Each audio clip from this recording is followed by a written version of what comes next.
বর্তমানে ইরান ও ইসরায়েলের যুদ্ধ একটি ব্যয়বহুল ও কৌশলগত নির্ভরের দিকে ধাবিত হচ্ছে। এ ধরনের পরিস্থিতিকে বলা হয় ক্ষয় যুদ্ধ। অর্থাৎ এই যুদ্ধের মূল প্রতিযোগিতা হচ্ছে কার কত অস্ত্র মজুদ, সমৃদ্ধ, কে কতদিন টিকে থাকতে পারে এবং কার আন্তর্জাতিক বন্ধুর সংখ্যা বেশি। এই যুদ্ধের সকল কৌশলগত দিক থেকে ইসরায়েল সবচেয়ে এগিয়ে আছে, কিন্তু ইসরায়েলের সেই সক্ষমতা তৈরি হয়েছে যুক্তরাজ্য সহ তাদের পশ্চিমাদের সহায়তায়।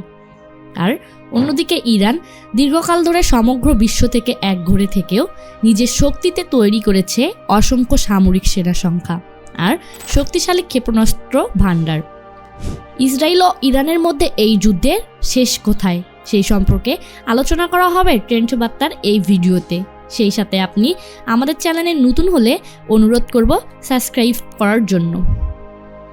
গাজার মতো ছোট ও সীমিত ভূখণ্ডে ইসরায়েল সহজে স্থল অভিযান চালাতে পারলেও ইরানের মতো বিশাল ও প্রাকৃতিকভাবে শক্তিশালী দেশে যুক্তরাষ্ট্রের পক্ষে সরাসরি হামলা করা সম্ভব নয়। বিশেষ করে দেশটির রাজধানী তেহরান যেন পাহাড় বিশিষ্ট একটি দুর্গ। তাই এখন যেমন যুদ্ধ চলছে ঠিক তেমনই চলতে থাকবে। ইরান ও ইসরায়েলের এই সংঘাত সম্ভবত শেষ এর কোথায় গিয়ে থামবে তা এখনও বলা যাচ্ছে না। তবে বিশ্লেষকরা এই যুদ্ধের তিনটি পরিণতি কল্পনা করেছেন: ইরানের সরকার পতনের চেষ্টা, ইরানের পরমাণু অস্ত্র অর্জন এবং দীর্ঘমেয়াদী ক্ষয় যুদ্ধ।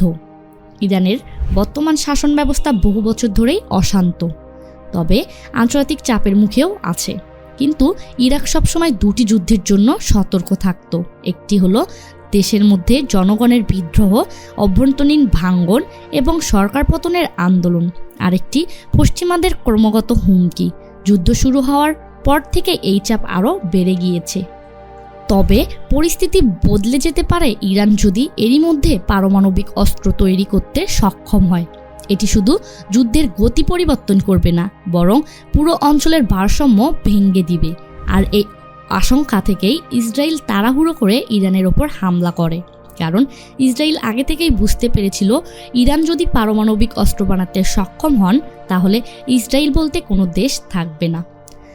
আর যদি ইরান সরকার পরিবর্তন না হয় এবং পারমাণবিক অস্ত্র বানাতে যদি না পারে তাহলে এই যুদ্ধের শেষ পরিণতি হবে দীর্ঘমেয়াদী ক্ষয়যুদ্ধ।